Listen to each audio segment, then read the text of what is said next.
Ya Allah. Terus bagaimana hubungan dengan anak saya yang sekolah di pesantren, Pak? Ini mau Mungkin dia bisa nanya bolak-balik untuk harokat Terima kasih seperti Bapak. pada Assalamualaikum surat An-Nisa warahmatullahi wabarakatuh. 164. Ini adalah Ya, bismillah. Assalamualaikum warahmatullahi wabarakatuh. Pemirsa Fatwa TV, alhamdulillah kita dapat berjumpa kembali di program live interaktif Jalan Lurus. Dan live ini alhamdulillah juga sudah cukup lama usianya, seusia Fatwa TV hampir, Masya Allah. Dan saat ini agak sedikit istimewa malam ini, yaitu Al Ustadz yang mengasuh program ini ada bersama kita di sini. Maksudnya di Jakarta. Nah, alhamdulillah rezeki kita sama-sama di sini dan saya langsung bisa bersapa langsung bersama fisiknya. Biasanya kan pakai telekonferensi tuh. Sekarang ada di depan kita. Nah, bagi pemirsa yang mendengar melalui radio yang tergabung dalam RVC bisa telepon ke 021 ya, bukan 0331 tetapi 021 212 32333. Jangan lupa ya kode Jakarta 021 212-32-333. Nah begitu ya. Baiklah, tidak berpanjang lebar, langsung aja kita sapa Ustadznya. Assalamualaikum warahmatullahi wabarakatuh, Ustadz. Waalaikumsalam warahmatullahi Ahlan, Ustadz. wabarakatuh. Ahlan bikum. Bagaimana Ustadz kabarnya? Alhamdulillah. Lama ada bakso nih. Allah. Terus lama nggak bersua di Jakarta. Iya, Gimana Ustadz? Antumnya sendiri sehat? Sehat Pak, alhamdulillah. Ya, alhamdulillah. Semoga kami juga dengar beberapa sedikit ada antum ada cobaan sedikit. Semoga Allah meringankan cobaan antum. Semoga Allah menunaikan apa yang janji yang telah diberikan kepada orang-orang yang diberikan cobaan ya. Begitu termasuk kepada antum. Barakallahu fikum Ustaz. Kami berterima kasih sekali di tengah-tengah antum kesibukan antum, di tengah acara-acara keluarga antum dan kemudian masih sempat mampir ke kantor Fatwa TV. Rindu. Oh, Rindu ya. Oh, rindu. Jadi malu nih. Iya rindu ya. Baik Ustaz, alhamdulillah Ustaz. Ya barakallahu fik. Ya semoga Allah memudahkan terus ya acara kita ya Ustaz ya. Barakallahu. Ini pertanyaan juga sudah menanti banyak. Dan seperti biasa Ustaz di pertemuan awal pertemuan kita ini seperti biasa kami meminta nasihat dari antum. Ya. Yang menurut antum yang urgent di saat-saat ini buat kita semua. Baik. Barakallahu fikum Ustaz. Barakallah. Bismillahirrahmanirrahim. Alhamdulillah Rabbil Alamin wa asyhadu an la ilaha illallah wahdahu la syarikalah wa asyhadu anna Muhammadan abduhu wa rasuluhu sallallahu alaihi wa ala alihi wa ashabihi wattabi'ina lahum bi ihsanin ila yaumiddin wa sallama tasliman katsiran amma ba'd. Para pemirsa Fatwa TV yang dimuliakan oleh Allah Azza wa Jalla, sebagaimana kita tahu bahwa dunia ini adalah negeri cobaan. Allah SWT menguji kita semuanya terkadang dengan kenikmatan yang harus disyukuri dan terkadang diuji oleh Allah SWT dengan musibah yang harus kita sabari. Orang yang hidup di dunia tentunya tidak akan terlepas dari ujian-ujian tersebut. Dan Allah SWT telah memberikan kuncinya. Bagaimana supaya seseorang bisa sukses dalam menghadapi berbagai ujian tadi. Allah SWT mengabarkan, وَلَنَبْلُوَنَّكُمْ بِشَيْءٍ مِنَ الْخَوْفِ وَالْجُوعِ وَنَقْصٍ مِنَ الْأَمْوَالِ وَالْأَنْفُسِ وَالثَّمَرَاتِ. Dan sungguh kami akan menguji kalian dengan ketakutan dan juga kekurangan di dalam masalah harta, di dalam jiwa, kehilangan seseorang yang dicintai, kekurangan di dalam tanaman, diuji oleh Allah SWT dengan kurangnya hasil bumi dan seterusnya. Ini semua adalah di antara bentuk-bentuk ujian yang Allah SWT timpakan kepada manusia. Kemudian Allah SWT mengatakan wabasyiris sabirin, dan berikanlah kabar gembira kepada orang-orang yang bersabar. Orang-orang yang ketika ditimpa musibah tadi, baik dalam masalah harta, dalam masalah jiwa, diuji di dalam hewan ternaknya yang banyak meninggal atau hasil buminya yang kurang dan seterusnya. Kemudian dia bersabar, hatinya penuh dengan kesabaran, penuh dengan keridhaan, tidak menggerutu, tidak mengucapkan ucapan yang menunjukkan bahwasanya dia tidak ridha dengan takdir Allah. Maka Allah SWT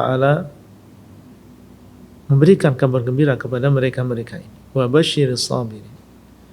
Dan berikanlah kabar gembira kepada orang-orang yang bersabar di antara mereka. Kabar gembira dengan apa? Kabar gembira dengan pahala yang besar.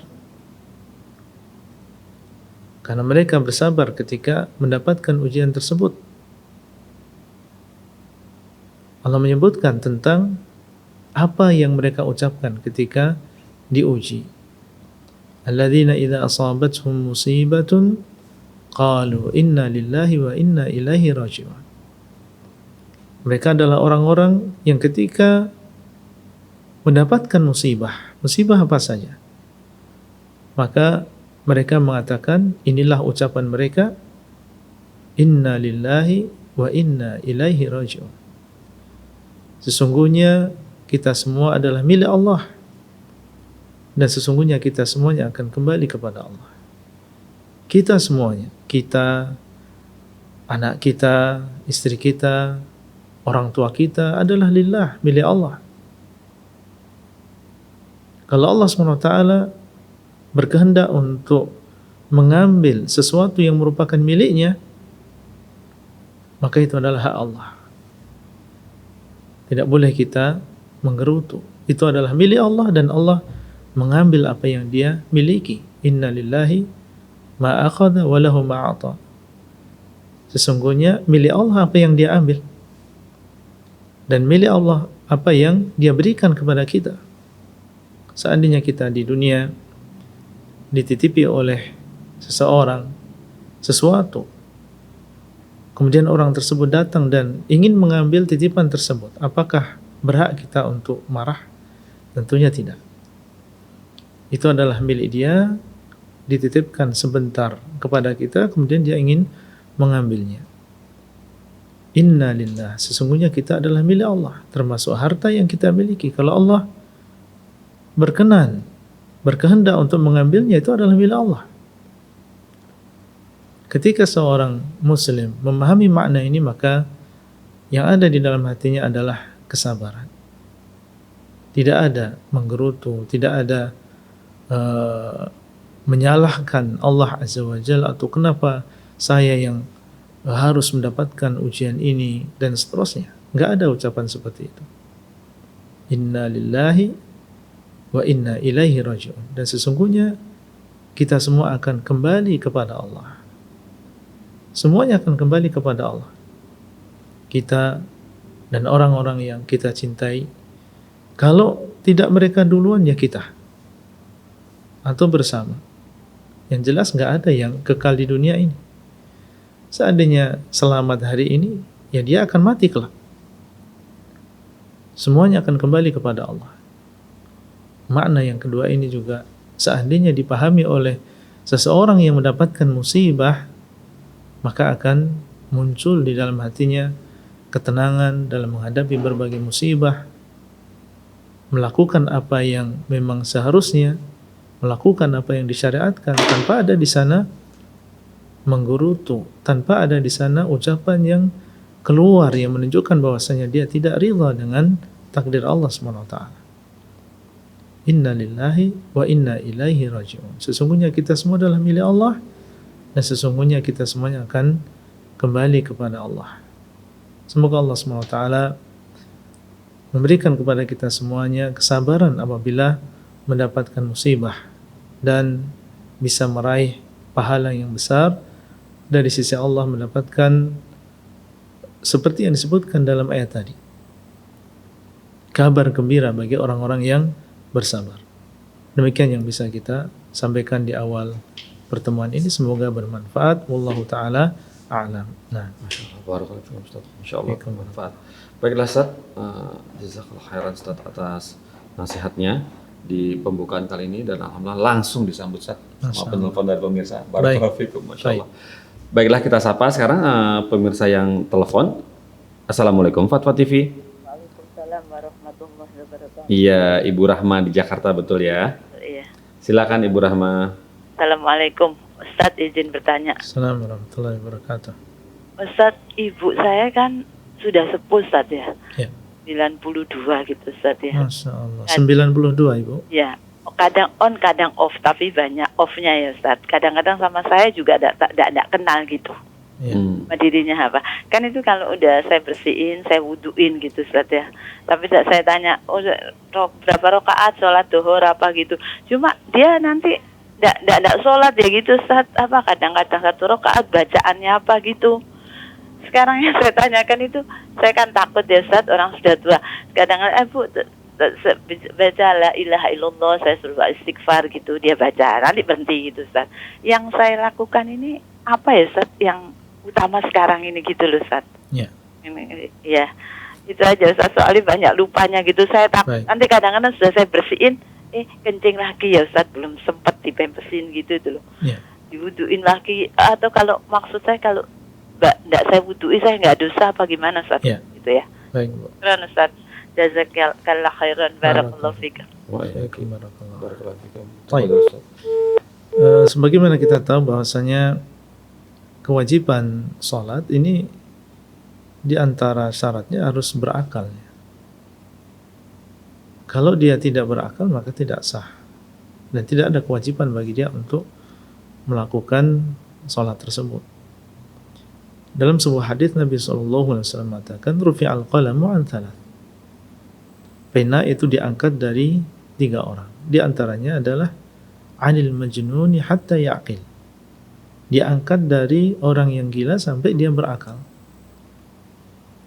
Orang yang masih dalam keadaan dia tidak berakal, misalnya orang yang gila, atau misalnya orang yang mabuk, atau yang lain lah. Jadi baik gilanya itu dari luar faktornya, atau memang seseorang menghilangkan akalnya sendiri dengan cara minum minuman keras atau yang semisalnya. Maka dalam keadaan demikian tidak diwajibkan dia untuk melakukan sholat, dan seandainya dia lakukan tidak sah sholatnya. Harus dilakukan dalam keadaan dia berakal. Seperti yang disebutkan dalam pertanyaan tadi, wallahu alam. Kalau misalnya ibu kita atau orang tua kita sudah demikian keadaannya, artinya akalnya sudah tidak sempurna seperti sebelumnya, sudah sering lupa, bacaan sering lupa dan seterusnya. Dalam keadaan demikian, wallahu alam, sudah tidak ada kewajiban bagi beliau untuk melakukan sholat tersebut.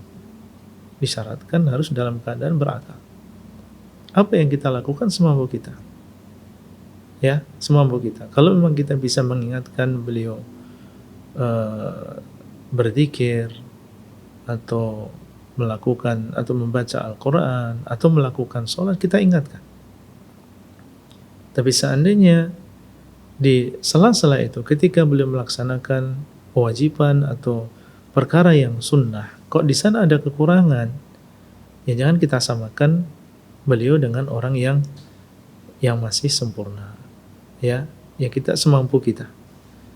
Seandainya beliau kurang, misalnya harusnya 4 rakaat, beliau cuma 2 rakaat, ya jangan kita memaksa, karena asalnya beliau memang udah nggak wajib lagi untuk melakukan yang demikian. Kita ingatkan ya beliau untuk sholat, untuk membaca Al-Quran, untuk berzikir, tapi jangan kita samakan beliau dengan orang-orang yang lain yang masih sempurna akalnya. Wallahu ta'ala a'lam. Nah, Masya Allah, barakallahu fikum. Jadi salah satu syarat sholat adalah berakal ya, berakal. Sadar ya, Ustaz. Iya. Sadar dan bisa mempertahankan niat ya, maksudnya awalnya niat betul. dituntaskan gitu ya. Iya. 3 rakaat gitu ya, Ustaz ya. Dengan adanya akal maka dia bisa berniat. Tapi kalau nggak ada akal gimana dia bisa berniat? Iya. Ya 92 udah sepuh ya, Ustaz ya. Baiklah, dan ini langsung sambung juga, ada penelpon masuk, coba kita sapa sekarang. Assalamualaikum Fatwa TV. Waalaikumsalam warahmatullahi wabarakatuh. Ya, Ibu Rasmini di Pacitan, betul? Iya, betul. Barakallahu fikum, Ibu. Silakan, ada yang ingin disampaikan kepada Ustadz Roy? Iya, iya. Assalamualaikum warahmatullahi wabarakatuh, Ustaz. Assalamualaikum warahmatullahi wabarakatuh. Kami ingin bertanya tentang masalah katanya dukun. Ya. Termasuk keluarga saya itu juga mendatangi ke situ. Dan saya mendengarkan rekaman ceramahnya itu katanya jangan mudah menyangka atau mudah menamakan orang itu musyrik katanya, karena meskipun mintanya di dekat pohon, mintanya berdoanya di makam, itu katanya langsung kepada Allah, katanya si dukun begitu.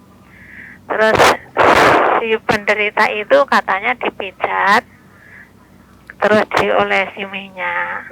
Dipijat oleh semuanya, terus? Ternyata ya alhamdulillah dapat sembuh.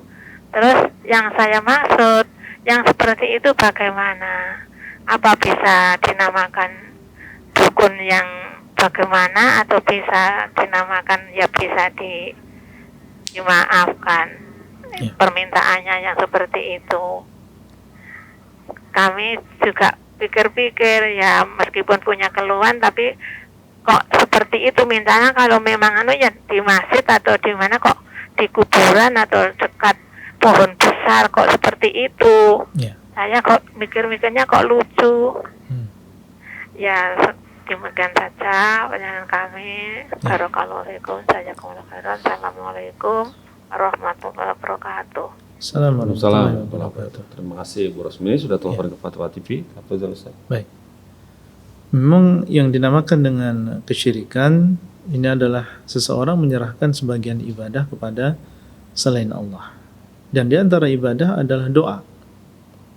Barang siapa yang berdoa kepada selain Allah, baik kepada seorang nabi atau seorang malaikat atau kepada siapa saja selain Allah, maka dia adalah orang yang musyrik. Allah SWT mengatakan, وَمَنْ يَدْعُ مَعَ اللَّهِ إِلَهًا آخَرَ لَا بُرْهَانَ لَهُ بِهِ فَإِنَّمَا حِسَابُهُ عِنْدَ رَبِّهِ إِنَّهُ لَا يُفْلِحُ الْكَافِرُونَ. Dan barang siapa yang berdoa kepada selain Allah, sesembahan yang lain, maka hisabnya adalah di sisi Allah Azza wa Jalla. Allah akan membuat perhitungan kepada orang tersebut, karena dia menyerahkan sesuatu yang harusnya diserahkan kepada Allah, diserahkan kepada selain Allah. Sesungguhnya tidak akan beruntung orang-orang yang kafir.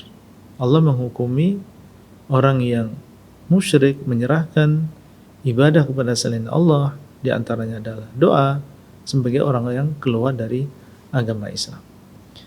Kalau ternyata dia berdoanya kepada Allah, namun dia memilih tempat tertentu di dekat makam, atau di gunung, atau di dekat pohon,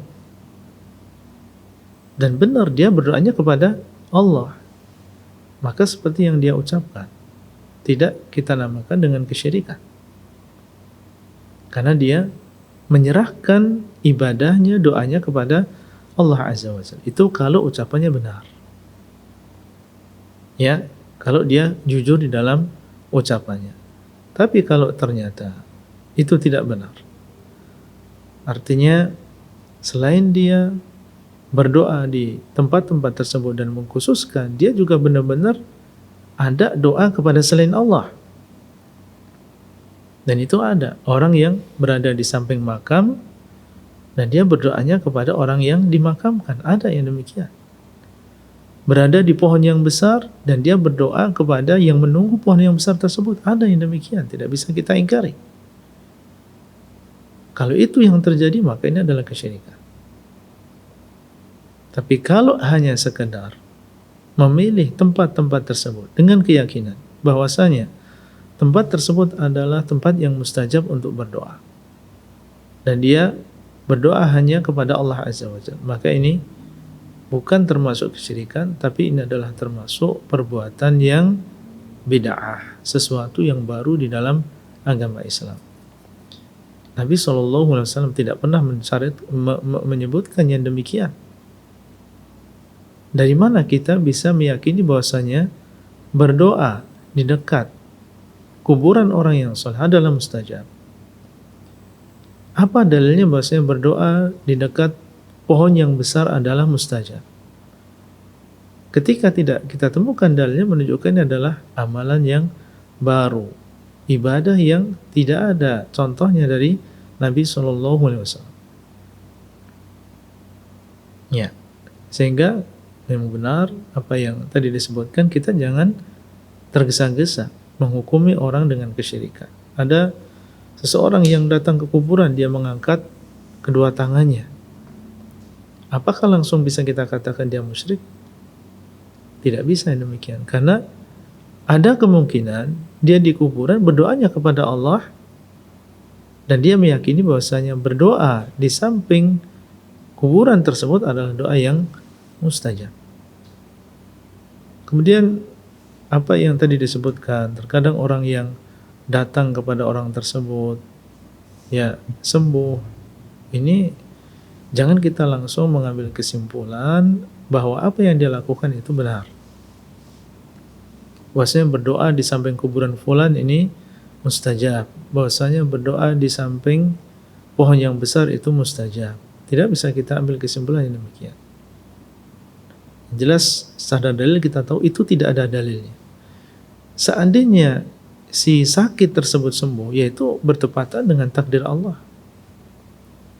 Allah SWT mentakdirkan kesembuhan bagi orang tersebut, bukan karena sebabnya adalah berdoa di samping kuburan. Bukan karena sebabnya berdoa di samping pohon yang besar. Itu bertepatan dengan takdir Allah Azza wa Jalla. Wallahu ta'ala a'lam. Nah, seperti itu saja. Jadi kalau seandainya orang itu sembuh dari penyakitnya akibat perbuatan kesyirikannya itu, berarti itu adalah takdirnya memang. Takdir, sesuai dengan takdir Allah. Dan berarti perbuatannya adalah perbuatan yang benar. Iya, barakallahu fiikum Ustaz, seperti itu ya. Jadi kita harus hati-hati dengan itu ya. Baiklah, sekarang sudah ada telepon masuk lagi. Coba kita sapa sekarang. Assalamualaikum Fatwa TV. Assalamualaikum Pak Ustaz. Waalaikumsalam. Dari Ibu Winadi Lampung, betul? Ya betul. Ini Pak, saya mau tanya masalah salat jenazah yang sesuai dengan tuntunan Nabi Muhammad SAW. Saya ingin tahu cara prakteknya dan bacaannya yang mendetail gitu. Soalnya dia masih was-was gitu Pak. Saya udah pernah melakukan, cuma takut nggak sah gitu. Jadi saya pengen ngeliat Ustaz sendiri gitu, jadi saya yakin, baru yakin. Iya. Assalamualaikum Pak. Waalaikumsalam warahmatullahi wabarakatuh. Terima kasih Bu Wina. Salat jenazah sebagaimana salat yang lain disyaratkan untuk berwudu terlebih dahulu. Kemudian seseorang ketika menyolatkan maka menghadap ke kiblat sebagaimana salat yang lain dan meletakkan jenazah di depannya.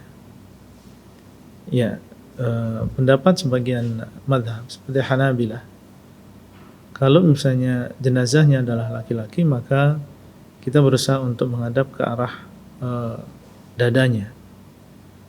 Tapi kalau wanita maka di tengahnya. Kemudian setelah itu kita mulai melakukan sholat, dan di dalam sholat jenazah ini tidak ada ruku', tidak ada sujud. Yang ada adalah takbir 4 kali. Dan pendapat yang lebih kuat wallahu alam, ketika takbir kita disunahkan untuk mengangkat kedua tangan. Sebagaimana ini dinukil dari sebagian sahabat radhiyallahu taala. Takbirnya 4 kali, tidak ada ruku', tidak ada sujud. Ya, Allahu Akbar. Takbir yang pertama kita bersedekap. Setelah bertakbir kita membaca Al-Fatihah. Karena Al-Fatihah ini adalah rukun. Ya, la salata liman lam yaqra bi Fatihatil Kitab. Tidak ada salat bagi orang yang tidak membaca Al-Fatihah. Kemudian setelah itu kita bertakbir lagi. Allahu Akbar. Dan setelah takbir yang kedua kita membaca salawat. Kalau bisa membaca salawat Ibrahimiyah, dan ini adalah salawat yang paling afdal. Allahumma salli ala Muhammad wa ala ali Muhammad kama sallaita ala Ibrahim wa ala ali Ibrahim innaka Hamidum Majid. Allahumma barik ala Muhammad wa ala ali Muhammad kama barakta ala Ibrahim wa ala ali Ibrahim innaka Hamidum Majid. Seandainya kita hanya mengatakan Allahumma salli ala Muhammad boleh. Ya. Kemudian setelah itu kita bertakbir yang ketiga, dan setelah takbir yang ketiga kita baru mendoakan untuk si mayit. Di antara doa yang datang dari Nabi SAW adalah mengatakan Allahumma ighfir li hayyina wa mayyitina wa syahidina wa ghaibina wa saghirina wa kabirina wa dhakarina wa unthana Allahumma innahu man ahyaytahu minna fa ahyihi 'ala al-islam wa man tawaffaytahu minna fatawaffahu 'ala al-iman Allahumma la tahrimna ajrahu wa la taftinna ba'dahu. Bisa kita baca doa ini baik yang ada di hadapan kita adalah laki-laki ataupun wanita, yang kecil maupun yang dewasa. Dan di sana ada doa-doa yang lain yang datang dari Nabi SAW yang kita harus memperhatikan lafadznya, karena di sana ada perbedaan ketika yang meninggal adalah laki-laki atau wanita. Ini ada dibedakan tentunya dalam lafadz bahasa Arab. Tapi lafadz yang tadi kita sebutkan ini umum, bisa dipakai untuk jenazah baik yang laki-laki maupun wanita. Baru setelah itu kita bertakbir, takbir yang keempat, dan setelah takbir yang keempat ini kita tidak membaca apa-apa. Ya, setelah takbir yang keempat kita langsung salam. Dan ada yang mengatakan bahwasanya salamnya di sini berbeda dengan salam pada sholat yang lain. Salamnya di sini adalah sekali, yaitu ke kanan saja. Dan ada pendapat yang mengatakan ke kanan dan ke kiri. Dan yang saya amalkan sendiri sekali salam, yaitu ke kanan. Dan ini yang diamalkan di Haramain, di Masjidil Haram maupun di Masjid Nabawi. Banyak guru-guru kita yang memilih pendapat ini, yaitu mengucapkan salam sekali ke kanan, dan tidak ada di sana doa setelah takbir yang keempat. Meskipun ada yang mengatakan terkadang boleh setelah takbir yang keempat kita juga membaca doa, dan ini juga kadang diamalkan oleh sebagian masyayikh ya. Ketika kita dahulu di sana, terkadang setelah takbir yang keempat itu ada jedanya. Mereka berdoa setelah takbir yang keempat, baru setelah itu mereka salam. Nah, itu kurang lebih secara singkat cara untuk melakukan sholat jenazah. Wallahu ta'ala a'lam. Nah, Masya Allah. Alhamdulillah, tadi sempat antum yang bertanya tadi semoga bisa paham ya. Ternyata sedikit sekali perbedaannya Ustaz ya. Dan lebih simpel ya Ustaz ya. Nggak pakai ruku, nggak pakai sujud ya. Tidak ada bacaan. Setelah sholat juga tidak ada bacaan tertentu. Tidak ada zikir-zikir tertentu. Tidak ada zikir bebas Ustaz ya. Barakallahu fikum Ustaz. Kemudian ini sudah ada telepon baru lagi masuk, kita coba sapa. Assalamualaikum Fatwa TV. Waalaikumsalam warahmatullahi wabarakatuh. Iya, Ummu Yodi di Pekanbaru ya. Ya. Ya, silakan Ummu Yodi. Ya, assalamualaikum Ustaz. Assalamualaikum warahmatullahi wabarakatuh. Izin mengajukan pertanyaan dari member WhatsApp di Ustaz. Iya. Yang pertama, ada teman Anda yang bertanya mengenai ilmu kalam. Kenapa manhaj salaf menolak ilmu kalam tersebut? Mohon jawabannya. Ya. Terus yang kedua Ustaz, izin bertanya tentang bagaimana hukumnya menikah dengan seorang ikhwan muslim terbuah, dan si ikhwan itu punya kepentingan sejak dari lahir. Dia terakhir sudah dalam keadaan di kitan atau di sunat.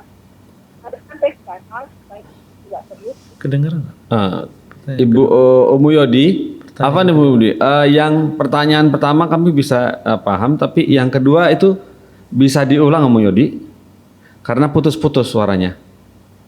Ya, di sini lagi hujan. Iya ya, bagi hujan ya. Diulang ya. Iya, boleh. Izin bertanya tentang bagaimana hukum menikah dengan seorang ikhwan muslim Tapi qadarullah katanya si Ikhwan itu sudah punya kelebihan sejak dari lahir. Sudah punya apa, Bu? Kelebihan. Kelebihan. Sejak dari lahir. Iya. Dia terlahir sudah dalam keadaan dikitan atau disunat. Oh. Dan sampai sekarang katanya sudah tidak perlu lagi dikitan. Apakah benar dan bagaimana hukumnya menikah dengannya? Ya. Baik, itu saja Ibu. Sebentar Ibu Yodi. Yang pertama Ustadz dapat tadi? Dapat, ya. Ustadz dapat. Ya. Baik, itu saja Ibu Yodi. Iya itu. Baik, terima kasih Ibu Yodi sudah telepon ke Fatwa TV. Masya Allah. Ya. Telepon dulu ya, Ustadz. Baik. Pertanyaan yang pertama tentang masalah kenapa manhaj salaf menolak ilmu kalam. Ya. Kenapa pendahulu kita, para salaf, termasuk di antaranya adalah Imam Syafi'i rahimahullah, keras terhadap orang-orang yang mempelajari ilmu kalam. Jawabannya adalah karena agama kita adalah agama yang mengharuskan kita untuk tunduk dan taat kepada Allah Azza wa Jalla dan juga Rasulnya, mengikuti apa yang ada di dalam Al-Quran dan juga hadis Nabi SAW. Dan agama kita mengajarkan kita untuk menggunakan akal pada tempatnya. Akal di dalam agama kita adalah sesuatu yang mulia. Tadi disebutkan di awal pertemuan, untuk melakukan sholat disyaratkan seseorang harus berakal. Allah mengharamkan khamr, minum minuman keras, karena minuman keras merusak akal manusia. Ketika manusia sudah tidak berakal, maka apa saja dia lakukan. Ayat yang menunjukkan supaya kita berpikir, supaya kita berakal, supaya kita mentadaburi banyak. Namun Allah SWT juga membatasi. Di sana ada beberapa perkara yang akal tidak sampai ke sana. Dan menggunakan akal di dalam perkara-perkara tersebut, ini adalah penyalahgunaan akal. Allah SWT tidak menginginkan kita untuk salah dalam menggunakan akal tersebut. Silahkan kita menggunakan akal pada tempatnya. Menghafal, mentadaburi, ya, mempelajari, silahkan. Tapi di sana ada perkara-perkara yang tidak boleh kita di situ mendahulukan akal daripada dalil. Nah, orang-orang yang mempelajari ilmu kalam, letak kesalahannya di situ. Terlalu berlebihan terhadap akal yang mereka miliki. Sehingga mereka menggunakan akal tidak pada tempatnya. Menggunakan akal ketika mereka mempelajari tentang masalah nama dan juga sifat Allah. Menggunakan akal ketika mereka menerima dan membaca dalil-dalil yang berkaitan dengan apa yang terjadi di alam kubur, apa yang terjadi di hari kiamat. Sehingga tidak heran kalau banyak perkara-perkara akidah yang itu harus diyakini oleh seorang muslim mereka ingkari. Mereka mengingkari adanya fitnah kubur, bahkan mengingkari adanya azab kubur, mengingkari adanya mizan, timbangan di hari kiamat. Kenapa? Menurut mereka karena ini semua tidak masuk di dalam akal mereka. Termasuk di antaranya adalah mempelajari nama dan juga sifat Allah Azza wa Jalla. Sehingga tidak heran kalau mereka melenceng. Ada yang mengingkari nama dan juga sifat Allah. Ada yang menetapkan nama saja, kemudian mengingkari sifat Allah. Atau menetapkan nama, menetapkan sebagian sifat dan mengingkari sifat yang lain. Dan semuanya adalah termasuk ahlul kalam. Semuanya termasuk ahlul kalam. Cuma hasilnya berbeda-beda. Ini menunjukkan bahwasanya akal tidak bisa dijadikan sandaran di dalam masalah ini. Kalau mereka mengatakan dalam beragama kita harus berdasarkan akal. Akal siapa? Ternyata kalian semuanya yang mengaku memiliki akal, ternyata akal kalian berbeda. Lalu akal siapa yang dipakai? Ini yang disebutkan oleh Syekhul Islam Ibnu Taimiyah ketika membantah mereka-mereka ini. Oleh karena itu, ini adalah termasuk di antara hal yang bisa menyesatkan seseorang dari jalan yang lurus. Ketika sudah mendahulukan akal di atas dalil. Jadi prinsip mereka, kalau misalnya dalil tersebut sesuai dengan akal mereka, mereka terima. Tapi kalau menurut mereka dalil tersebut tidak sesuai dengan akal mereka dan akal mereka adalah akal yang rusak, maka mereka tidak segan-segan untuk mungkin menolak dalil tersebut atau mengatakan itu adalah dhaif atau mentakwil dalil tersebut sehingga sesuai dengan akal mereka dan seterusnya. Dan ini adalah sumber kesesatan yang demikian. Sehingga tidak heran kalau para salaf dahulu, para a'immah, mereka melarang manusia, melarang murid-muridnya untuk mempelajari ilmu kalam ini. Dan alhamdulillah, tidak perlu dan tidak butuh kita dengan ilmu kalam untuk mempelajari akidah kita. Apa yang kita dapatkan di dalam Al-Quran dan juga Sunnah itu sudah cukup. Itu sudah cukup sebagaimana firman Allah, Al-yawma akmaltu lakum dinakum wa atmamtu alaikum ni'mati wa raditu lakumul Islam madina. Hari ini aku telah sempurnakan untuk kalian agama kalian. Apa yang dilaksanakan, diyakini oleh Nabi SAW dan juga para sahabatnya itu sudah cukup. Itulah yang akan membawa kita kepada kebahagiaan di dunia dan juga di akhirat. Dan tidak ada di zaman mereka ilmu kalam. Dan mereka hidup bahagia dan sukses, ya, bahagia di dunia dan juga di akhirat mereka. Maka kita mengikuti mereka di dalam beragama, tidak perlu kita mempelajari ilmu kalam tersebut.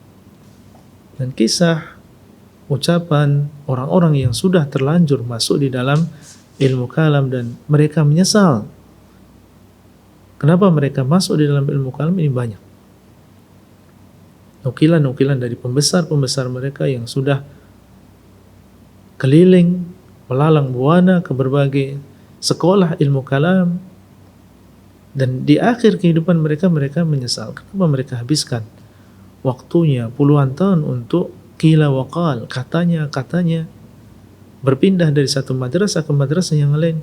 Dan di akhirnya mereka tidak menemukan keyakinan. Justru yang mereka rasakan adalah keraguan-raguan. Ragu-ragu terhadap akhirat, ragu-ragu terhadap Allah. Sehingga sebagian mereka mengkhayal dan berkeinginan seandainya mereka meninggal dunia sebagaimana meninggalnya orang-orang tua renta di Naisabur. Maksudnya adalah mereka, ya, orang-orang yang tua, mereka di atas fitrahnya beribadah, menjalankan agama Islam, apa yang Allah katakan mereka itu ikuti dan apa yang diucapkan oleh Rasulullah SAW mereka ikuti sampai mereka meninggal dunia dalam keadaan bersih, tidak dikotori oleh ilmu kalam. Nah, Allah Ta'ala a'lam. Masya Allah. Barakallahu Ustaz. Dan yang kedua Ustaz? Yang kedua, apa yang ada kelebihan yang sudah dikhitan waktu lahir? Ya. Kemudian pertanyaan yang kedua tentang masalah menikah dengan seorang laki-laki yang ketika dia lahir sudah dalam keadaan artinya sudah terbuka, ya.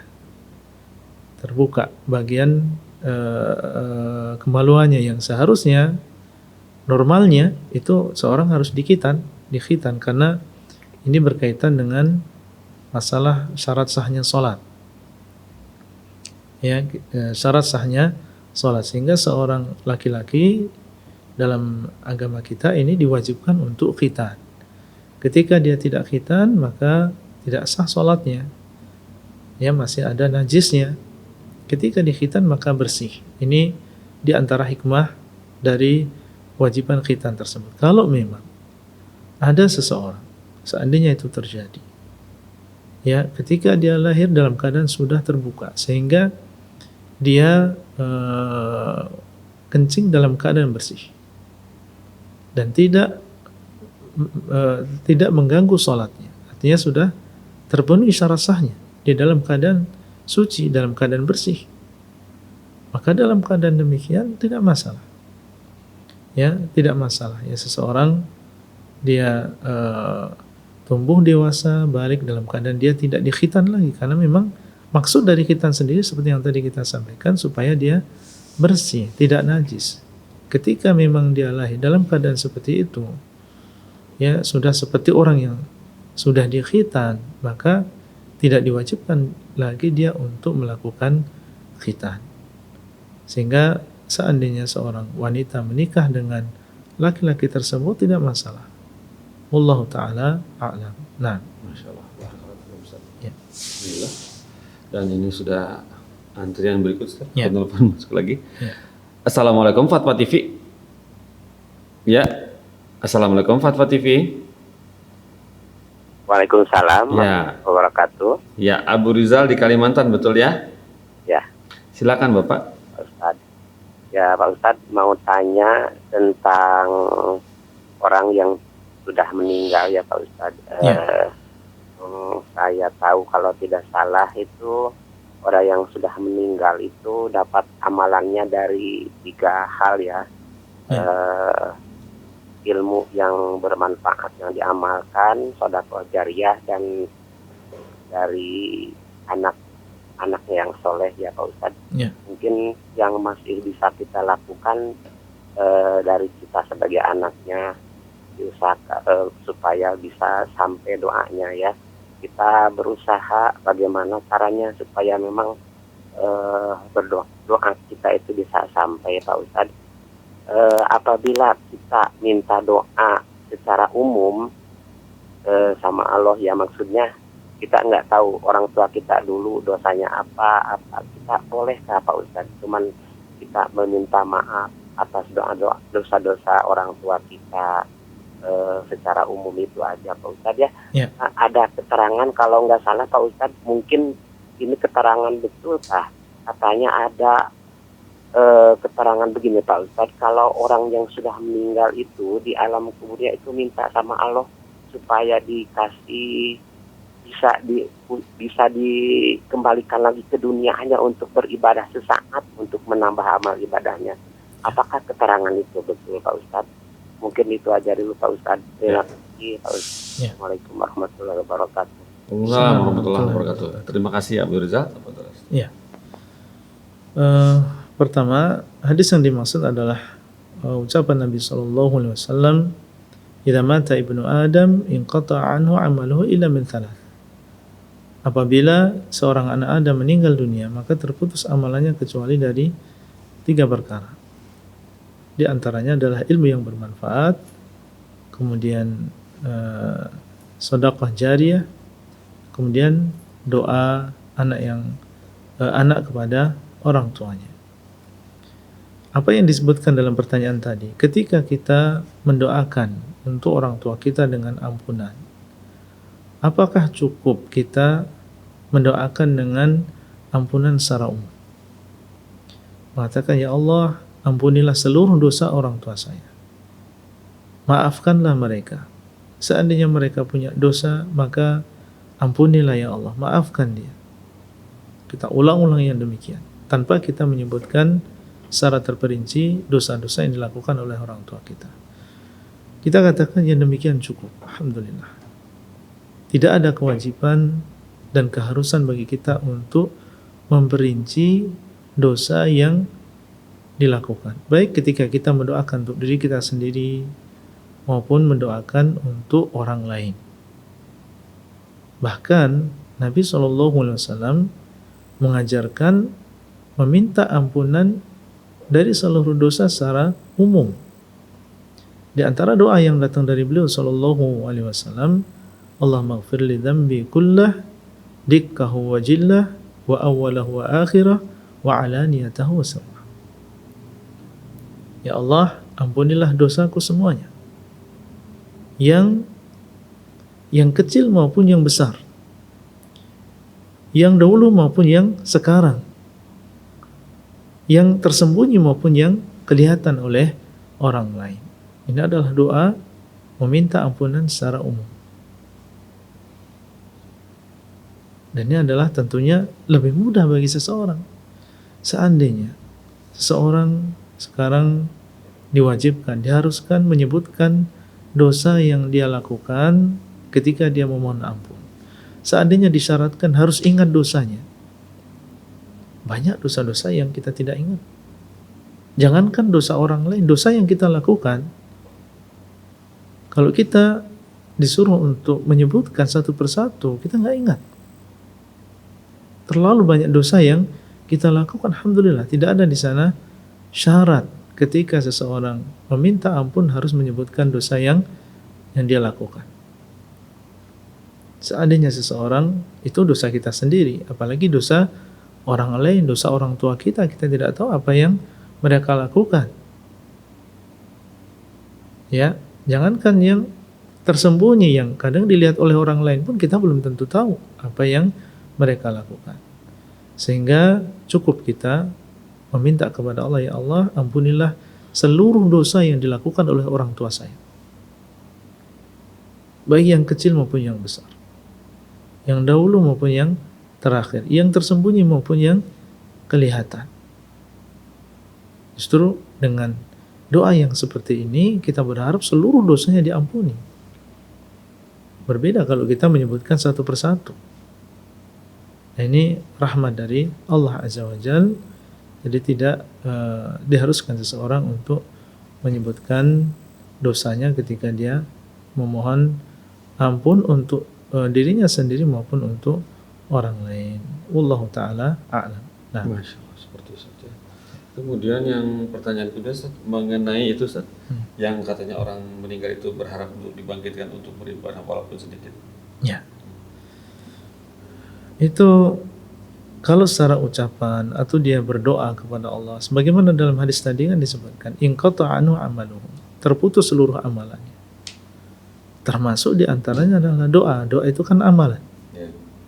Artinya ketika dia meninggal dunia, ya dia tidak akan berdoa, dia sudah terputus amalannya. Iya. Mungkin yang ada adalah angan-angan yang ada di dalam hatinya. Jangankan orang yang berbuat maksiat, orang yang soleh pun mereka akan menyesal. Kenapa mereka tidak lebih maksimal lagi di dalam beribadah kepada Allah Azza wa Jalla ketika di dunia? Ya, semuanya berharap ingin kembali, ingin berada di dunia lagi dan benar-benar memanfaatkan detik demi detik, menit demi menit di dunia ini untuk beribadah kepada Allah. Ya, wallahu a'lam. Jadi yang ada adalah penyesalan dalam hati. Adapun berdoa, maka sebagaimana dalam hadis tadi sudah terputus amalan seseorang. Wallahu taala a'lam. Nah, Jadi hanya angan-angan ya Ustaz ya. iya. Dan ini sudah ada penelpon masuk lagi, coba kita sapa. Ya, Assalamualaikum Fatwa TV. Ya. Oh, taib. Alhamdulillah, barakallahu fiik. Kemudian ini coba kita sambung dari website ya Ustaz ya. Iya. Pertanyaan dari website adalah seperti ini dari Fakhrul Nofriansa Ustaz di Kabupaten Lingga, Kepulauan Riau. Bertanya seperti ini, Assalamualaikum Ustaz Roy, apakah kisah-kisah yang ada di dalam kitab suci selain Al-Quran itu adalah benar? Dan apakah kita wajib mengimaninya? Barakallahu fiik. Ya. Kitab suci yang ada di dalam selain Al-Quran, sebagaimana dijelaskan oleh para ulama, bahwa Al-Quran itulah yang terjaga. Inna nahnu nazzalna dzikra wa inna lahu lahafidun. Sungguhnya kamilah yang menurunkan Al-Quran dan sungguhnya kamilah yang menjaganya. Adapun kitab-kitab suci yang lain, Allah SWT memang dia telah menurunkan Taurat kepada Nabi Musa, menurunkan Injil kepada Nabi Isa alaihissalam, menurunkan Suhuf Ibrahim kepada Nabi Ibrahim, menurunkan Zabur kepada Nabi Dawud, dan Allah SWT menurunkan kitab-kitab yang lain kepada para nabi. Masing-masing nabi Allah SWT berikan kepada mereka kitab. Namun kitab-kitab tersebut tidak seperti Al-Quranul Karim. Allah mengabarkan bahwasanya Taurat yang diturunkan kepada Nabi Musa alaihissalam telah mengalami perubahan. Dirubah oleh tangan-tangan yang nakal. Yuharrifun al-kalima an mawadhi'ihi. Allah sebutkan dalam Al-Quran bahwasanya mereka, yaitu orang-orang Yahudi, merubah ya kata-kata, merubah kalimat-kalimat dari tempat-tempatnya. apa yang sesuai dengan hawa nafsu mereka, itulah yang mereka lakukan. Ditambah, dikurang, dihapus. Sehingga Taurat yang ada sekarang, yang dinisbahkan kepada Nabi Musa alaihissalam ini sudah tidak lagi murni sebagaimana Allah SWT turunkan kepada Nabi Musa alaihissalam. Sudah ada di sana tahrif, sudah ada di sana perubahan. Termasuk di antaranya Injil. Bahkan Injil yang diturunkan kepada Nabi Isa alaihissalam tidak ada wujudnya. Yang ada sekarang adalah Injil yang ditulis oleh orang-orang yang tidak diketahui siapa dia. Ada Injil A, ada Injil B, dan Injil C, dan seterusnya. Siapa mereka? Datang setelah Nabi Isa alaihissalam. Bahkan jarak antara Nabi Isa dengan mereka ini cukup jauh. Ada sanad yang terputus. Sehingga kalau dicek, ada banyak perbedaan antara Injil yang pertama dengan Injil yang lain. Ini menunjukkan bahwasanya memang kitab-kitab sebelum Al-Quranul Karim ini sudah tidak murni lagi. Sehingga kalau kita mendapatkan kisah di sana, bagaimana sikap kita? Para ulama menjelaskan, kalau misalnya kisah tersebut dibenarkan oleh Al-Quranul Karim, karena Al-Quranul Karim adalah muhaimin, dia adalah menjaga kitab-kitab sebelumnya. Kalau misalnya kita dapatkan kisahnya di dalam Al-Quran, dibenarkan oleh Al-Quran, maka berarti kisah tersebut adalah kisah yang benar. Silahkan kita benarkan, karena memang Al-Quran membenarkannya demikian. Berarti itu adalah termasuk ya yang masih tersisa, wahyu yang masih tersisa. Mungkin di dalam kitab sebelumnya ada kisah tentang banjirnya Nabi Nuh, banjir yang terjadi di zaman Nabi Nuh misalnya, dan itu ada di dalam Al-Quranul Karim. Ya, kita benarkan yang demikian karena ada di dalam Al-Quranul Karim. Tapi seandainya di sana ada kisah yang bertentangan dengan apa yang ada di dalam Al-Quran. Contoh misalnya ada kisah, ya kalau tidak salah Nabi Lut berzina dengan 2 orang putrinya. Ya, ini jelas cerita yang dusta, cerita yang bohong, bertentangan dengan Al-Quranul Karim. Karena Al-Quranul Karim menyebutkan bahwasanya mereka para nabi adalah orang-orang yang Allah berikan petunjuk, yang kita diperintahkan untuk mengikuti mereka, dan mereka adalah orang-orang yang maksum, terjaga dari dosa-dosa besar. Ini jelas ini adalah kedustaan. Mereka yang merubah-rubah. Ya, bagaimana seandainya tidak ada di dalam Al-Quran sesuatu yang membenarkan atau sesuatu yang mendustakan? Para ulama atau sebagian ulama mengatakan tidak masalah kita menceritakan. Ya, misalnya tentang perincian nama. Ya, mungkin secara umum kisahnya ada di dalam Al-Quran, tapi di dalam kitab tersebut disebutkan nama si fulan adalah ini, nama anaknya adalah ini, nama bapaknya adalah ini, dan disebutkan dalam Al-Quran misalnya secara global saja. Dan penyebutan nama tersebut ya tidak dibenarkan oleh Al-Quran dan tidak diingkari oleh Al-Quran. Maka sebagian mengatakan silakan kita menceritakan, tidak masalah. Dan Nabi SAW mengatakan, hadithu an Bani Israel wala haraj. Silakan kalian bercerita dari Bani Israel dan tidak masalah. Kalau memang itu tidak bertentangan, ya tidak bertentangan dengan Al-Quranul Karim. Tapi kalau sesuatu yang jelas bertentangan, seperti tadi misalnya kisah berzinanya Nabi Lut dengan 2 orang putrinya, maka jelas ini adalah kedustaan yang harus kita ingkari. Wallahu ta'ala a'lam. Iya, kita sekali lagi kita harus berhati-hati ya, jangan asal baca ya, website. Iya, dan kita sebagai seorang muslim mencukupkan diri dengan apa yang ada di dalam Al-Quran. Yeah.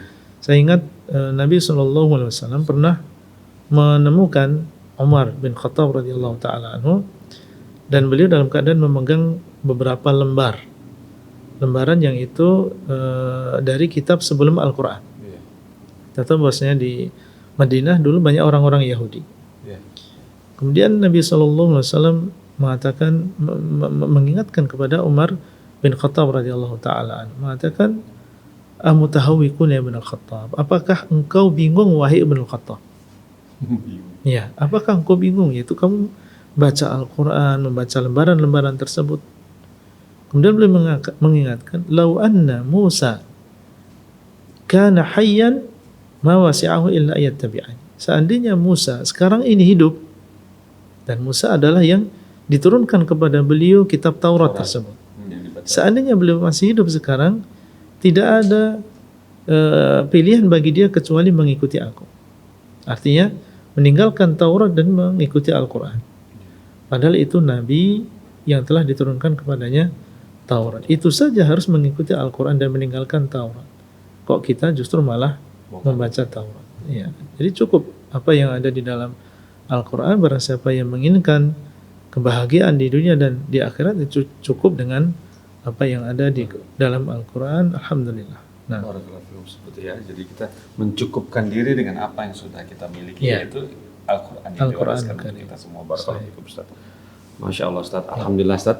Dengan jawaban antum tadi mengenai atau yang bertanya tadi, ya, semoga dapat menjadi kita lebih hati-hati dalam menyaring ini ya bacaan, dan kita mencukupkan diri dengan apa yang sudah Rasulullah Allah tunjukkan kepada Rasulullah SAW.